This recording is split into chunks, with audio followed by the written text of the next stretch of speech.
Riley is a 3.5-year-old. He's very social. He is a Labrador mix. He originally was from South Carolina. We start in the day on very positive alert system. He's food rewards, so again, the only way he eats is I feed him by hand when he finds gas. So gas is survival to him. This is an example of a public-private partnership that really benefits the public and the citizens we serve in Santa Barbara County.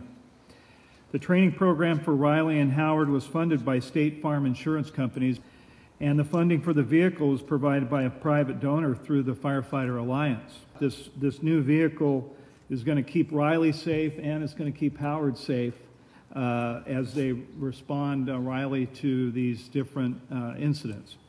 In addition to the Alliance, we've also had some great community support through our local vet, Dave Dawson, and his staff at the San Roque Pet Hospital, who takes care of Riley and all of his vet care needs.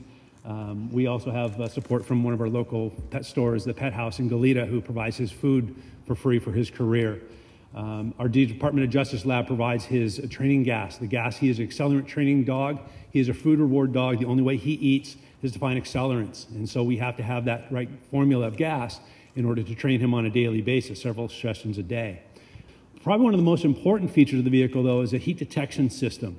When we were back in Maine at our class last August, we were told that at that time that 15 canines had died in their service vehicles from heat. I set the temperature inside the car to a certain degree, and when it comes to that average, when that average hits that set point, it will turn the car on. It will turn on the air conditioning. It will turn on a fan that will be above his crate. It will turn on the lights. It will activate the horn, and it will also send me a page that let me know that the vehicle has been activated. So before an emergency ever occurs in a vehicle, we already know that there's a problem. We need to get to the car and make sure Riley's okay. It'll also roll down the windows. So as many features as it can possibly have to keep the dog safe, it's been installed in this vehicle. It's great to be able to have a vehicle to travel to the calls. Obviously, we have a navigation system that was installed as well, so we can find our way around the Tri-Counties. We have worked with all the county agencies through the Tri-Counties on different incidents. But it's our job as investigators to then determine why is there accelerant at that location.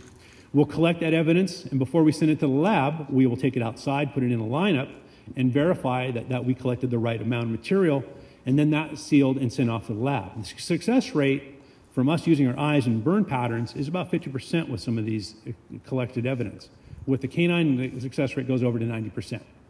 State Farm has deployed more than 300 Arson Dog teams since the program began throughout the United States and Canada.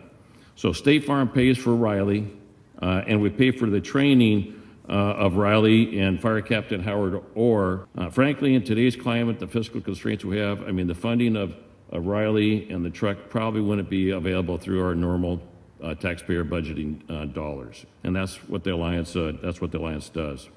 At our last meeting, I knew we hit a new zenith.